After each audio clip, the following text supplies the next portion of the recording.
Well, I'm going up my favorite silo. I'm being a smartass. This thing here is pretty tiny. It's our stave silo on the west side of the road. The littlest one we have. Tight fit. I've heard people say that if a rat can get his shoulders through, he can go in. I think the same thing applies to this silo. I think if the farmer can get his shoulders through, he can get in that stupid thing. But that's a challenge sometimes. But anyway, I came up here this morning to do the routine check. You know, let it down, let the cord down, grease it. And I noticed that the silo loader had silage all over it. Like you started unloading a wagon and you forgot to raise the unloader first. And it's been tight fit. It's been kind of hard to take a long time to feed these over here. Real graceful. Take a long time to run the feed. So what I found is that. I hope you can see that. There's a hole in here. Well, I guess it's bigger than my thumb. So I think about 50% of what was going through the blower was going straight up in the air. And the last time that happened, I put a liner in it. That was a long time ago. Well, then after a while, the cancer got the sides and the whole thing needed replaced. So I think that was $600. That was a number of years ago. So moral of the story is, when you're farming today, sometimes what you save is what you make. So today, I figure we're gonna save at least $600. When it comes to silos, 5-gallon bucket makes a nice dumbwaiter. All right, we'll see if we can make this happen. Hope I did my measuring correctly. Looks like we're pretty good.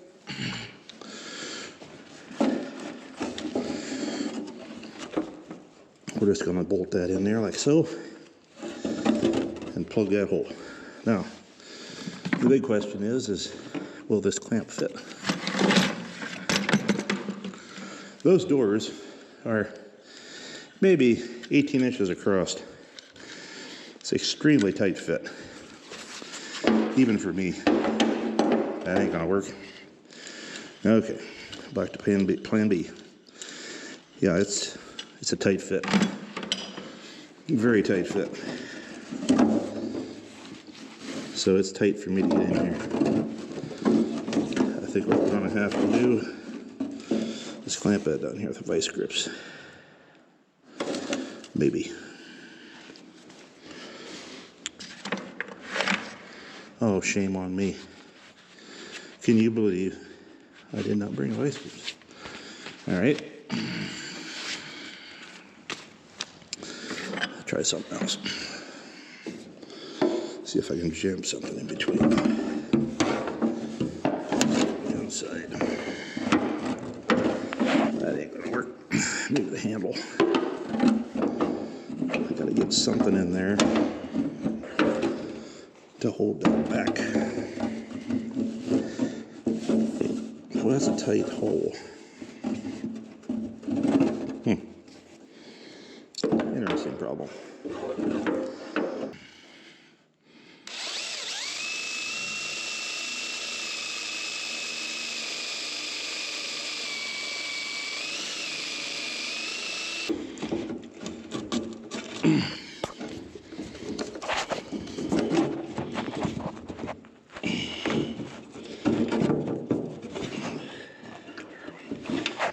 Ways to go yet.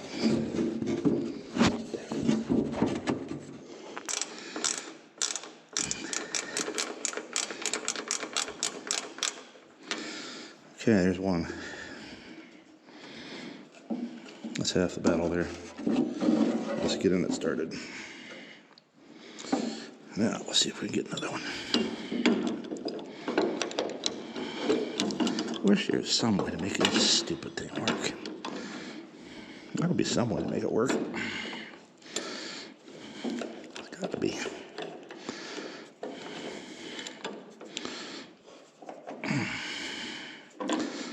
There we go. Now we're getting there. Okay, this one will, provided I can run the drill there. Magnet. Ready to catch our shrapnel here.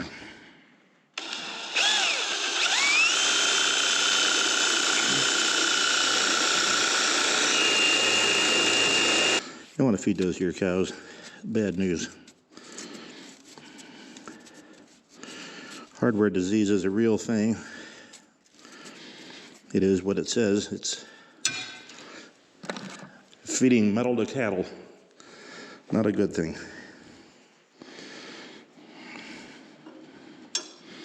Something you got to be ever mindful with working around your equipment, feeding equipment. Trying not to get little pieces of metal in your feed. Well, that down in that corner is just a hard one to get to.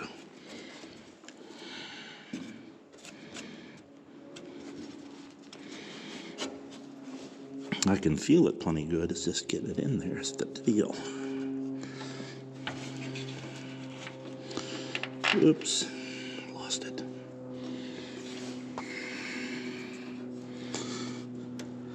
There we are. Now, if I can keep it there. There we go. You gotta be an octopus sometimes.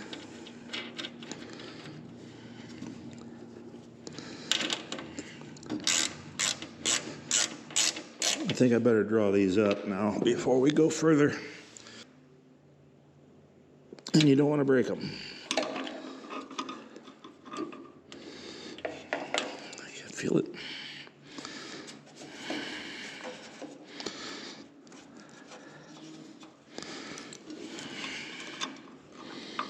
Feels pretty nice. Really nice. Nice even edge on the inside. Now I gotta find another one. The rest of these are gonna be a cakewalk because they'll be out in the open. This one's down in the corner of the blower, down on the other side of the throat. Tight in there. Not much room.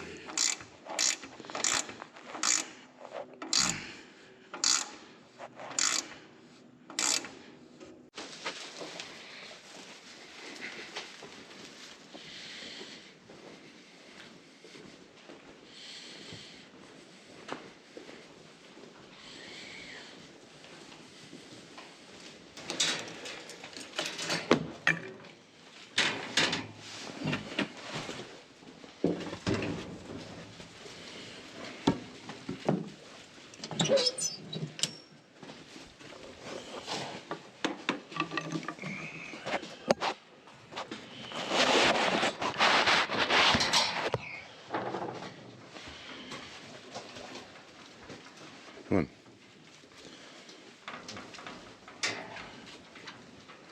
Well, it's the first thing in the morning. Every day is the same. I start at the West Farm feeding. Did a video on the silo repair up here. The chute had a hole in it on this unloader. This farm has a 50-foot bunk with a taper board feeder on it. And the silage comes out of this chute right here, which flings out of the way for service. We've had silos, vertical tower silos, that's the word I want. We've had tower silos on these farms as long as I can remember. And they've been a convenient source of feed storage. Good quality feed. It's doesn't take much space, just the cross-sectional dimension of the silo on the ground. The forage is all stored vertically. It's an efficient way to store it because the gravity that God provides the packing action that you need to expel the oxygen and make it ferment and keep.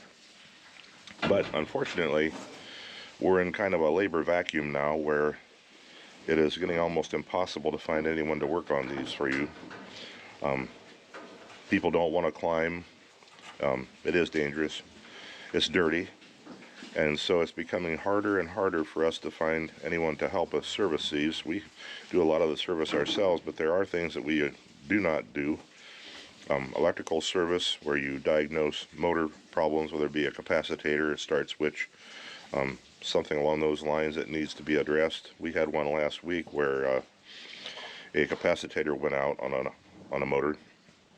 Sometimes it's visually obvious what's wrong. The end of the capacitor will look burnt and you can replace it and solve the problem. But sometimes, without the testing and the experience of diagnostics, it's hard to tell which one is bad, or if the start switch is bad.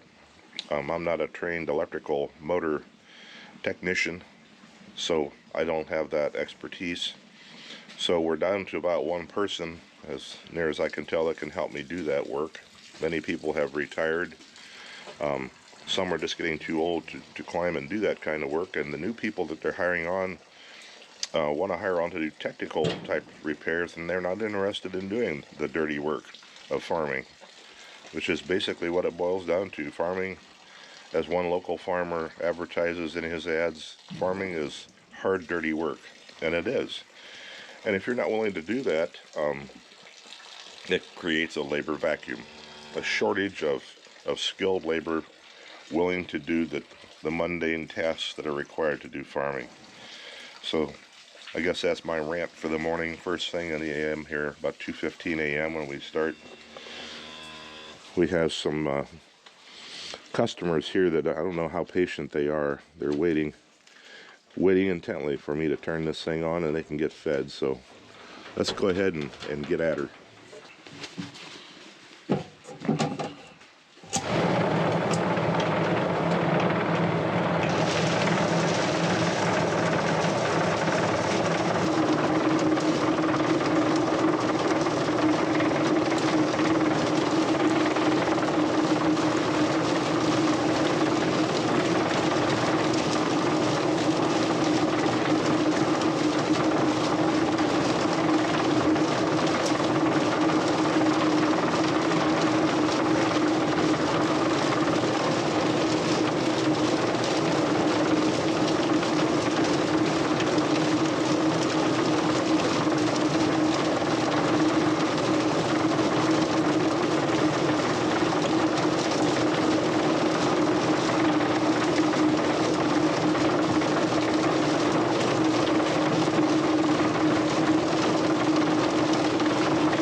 In case you're wondering how I know how much to feed these guys, these are beef cattle. It's a little different than the Holstein cattle that I've been used to feeding all these years.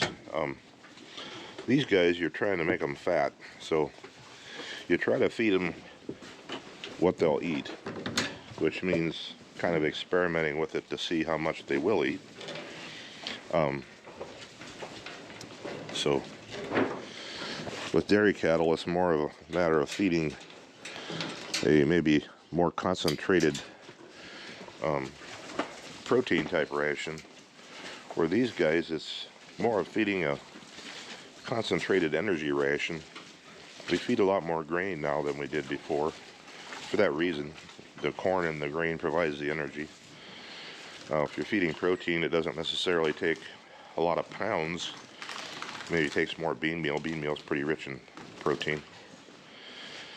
But anyway, yeah, here I'm feeding approximately 4.5 minutes of feed. I run 1 minute of corn silage, 1 minute of grain, another minute of corn silage, another minute of grain, and then the last 45 seconds of silage. It's what I call the poor man's TMR, where you trickle the grain on top as it's running. We use that method on 2 farms, and because we don't have a mixer and a scales at all locations. So I suppose someday with a portable mixer, that would be a lot more efficient as far as knowing exactly how many ounces of everything you're feeding. But since the farms are 1.3 miles away, that's going to facilitate or necessitate a lot more driving. And so certain times of the year that might not be real pleasant. Say if it's pouring down rain or snowing or what have you. But we'll cross that bridge when we come to it. But unfortunately, I think that day is fast approaching. I don't know if I'll see it in my lifetime or my active role in the farm, but someday we're going to have to make the transition to a portable type mixer and horizontal storage, we'll call it, instead of vertical tower silos. But anyway, I think I'll end with that here. That's kind of where the trend is going. Like it or not, I've had 40 plus years of tower silos, but I think that day is coming to a close. As you come in, you're going to have to start turning your